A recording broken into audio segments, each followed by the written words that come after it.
એની વાણીમાં મધુરતા હશે, એના કપાળમાં તેજ હશે, એની વાક સિદ્ધિ જબરજસ્ત હશે. શું કામ? તો કે ગાયનું દૂધ પીધું છે, એટલા માટે આપણે ગાયને માં કહીએ છીએ. સાહેબ, માનું તમે દૂધ પીવો ને એટલે તમે બળવાન બનો. એ પછી પોતાની જન્મદાતા માં હોય કે પછી ગાય માં હોય. અત્યારે સમય પરિવર્તન થયો છે, બધાય આપણે ભેંસનું દૂધ પીવા માંડ્યા છે.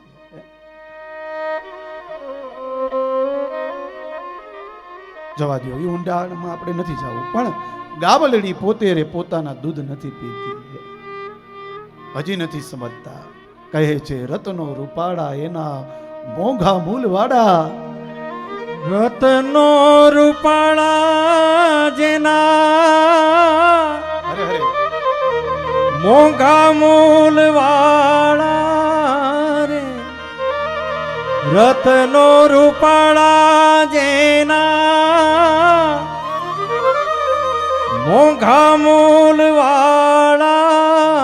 રે, એ દરિયો પેરે નહીં એ જ મોતી રાની માળા રે,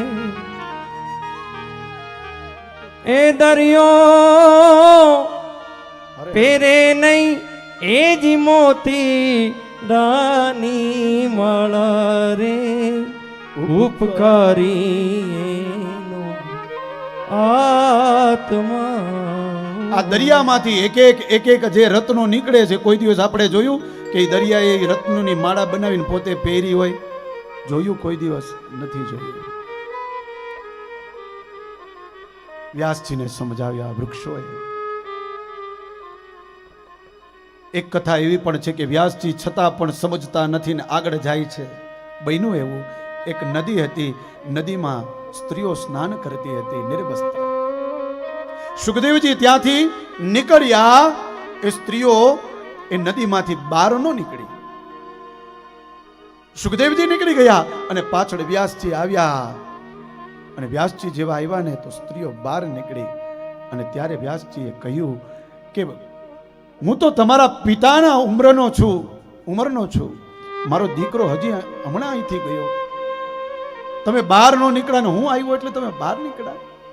અને ત્યારે એ સ્ત્રીઓએ જવાબ આપ્યો કે હે વ્યાસજી, આ તો સૂર્યની સામે આ પ્રકાશ દીવાનો કરીએ છે એવું લાગે છે, પણ વ્યાસજી તમને એ વાત કેવી જરૂરી છે.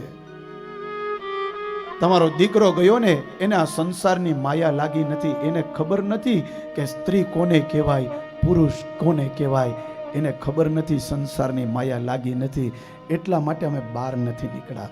અને તમને બધી ખબર છે. આટલામાં ઘણું બધું જ્ઞાન વ્યાસજીને આપી દીધું. વ્યાસજી ત્યાંથી પરત પાછા આવી ગયા.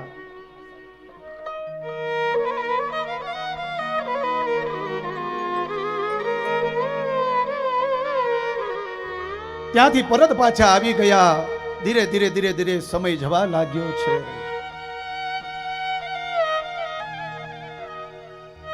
તો એવા સુખદેવજી મહારાજને સ્તુતિ કરી છે. બીજી સ્તુતિ કરી છે વ્યાસજીને. ત્રીજી સ્તુતિ કરી છે નારાયણમ નમસ્કૃત્યમ નરમ ચૈવ નરોત્તમમ. માં સરસ્વતીને સ્તુતિ કરી છે. બધી જ સ્તુતિ કર્યા બાદ ભગવાનના 24 અવતારો કયા છે, કયા કયા ભગવાનના અવતાર છે એ કહ્યું છે. સૈવ પ્રથમમ દેવ કૌમારમ સર્ગમાં સ્થિત ચચાર દુસ્તરમ બ્રહ્મા બ્રહ્મચર્યશ્ચ ખંડિતમ. ભગવાનનો પહેલો અવતાર છે સનત કુમારોનો, બીજો અવતાર છે વરાહ અવતાર, ત્રીજો છે નારદજી, ચોથો અવતાર છે નર અને નારાયણ, પાંચમો છે ભગવાન કપિલ નારાયણ, છઠ્ઠો અવતાર દત્ત નારાયણ, સાતમો અવતાર છે યજ્ઞ નારાયણ, આઠમો અવતાર છે ઋષભદેવનો, નવમો છે પૃથુરાજાનો, દસમો અવતાર મત્સ્યદેવનો. મત્સ્ય અવતાર એટલે કે માછલીનો અવતાર. 11મો અવતાર છે કુર્મ અવતાર, 12મો ધન્વંતરીનો. જ્યારે દેવ અને દાનવોએ સમુદ્રનું મંથન કર્યું ત્યારે ભગવાન એક અવતાર ધારણ કર્યો, એ ધન્વંતરી. 13મો મોહિની અવતાર. ભગવાનને એમ થયું કે આ અમૃત કુંભ લઈને કાં તો આ દેવતાઓ ઢોળી નાખશે ને કાં દાનવો ઢોળી નાખશે, એટલે તરત એક બીજો અવતાર લીધો, એ મોહિની અવતાર. 14મો નૃસિંહ નારાયણનો અવતાર, સ્તંભમાંથી ભગવાન પ્રગટ થાય છે એ. 15મો વામનજી બલિરાજા પાસે આવે છે.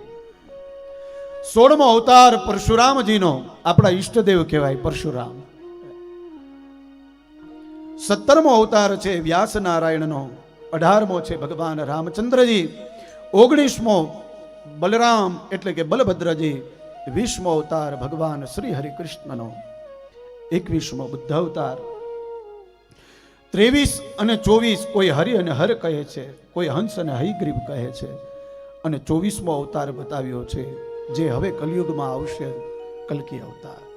આ ભગવાનના 24 અવતારોની કથા બતાવી છે. ધીરે ધીરે ધીરે સમય જવા લાગ્યો છે. વ્યાસજીએ 4 વેદોનું નિર્માણ કર્યું છે, 18 પુરાણોનું નિર્માણ કર્યું છે. ઋગ્યજુ સામ અથર્વાખ્યા વેદા સત્વા ઉદધૃતા ઇતિહાસ પુરાણમ ચ પંચમો વેદ ઉચ્યતે તત્ર વેદ ધર પેલ.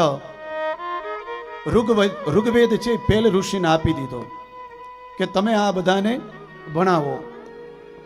સામગો જેમિકી કવિ, જેમિની ઋષિને સામવેદ આપી દીધો કે તમે સામવેદનું જ્ઞાન બધાને આપો. વૈશંપાયન એવેકો નિષ્ણાતો યજુષામુતઃ.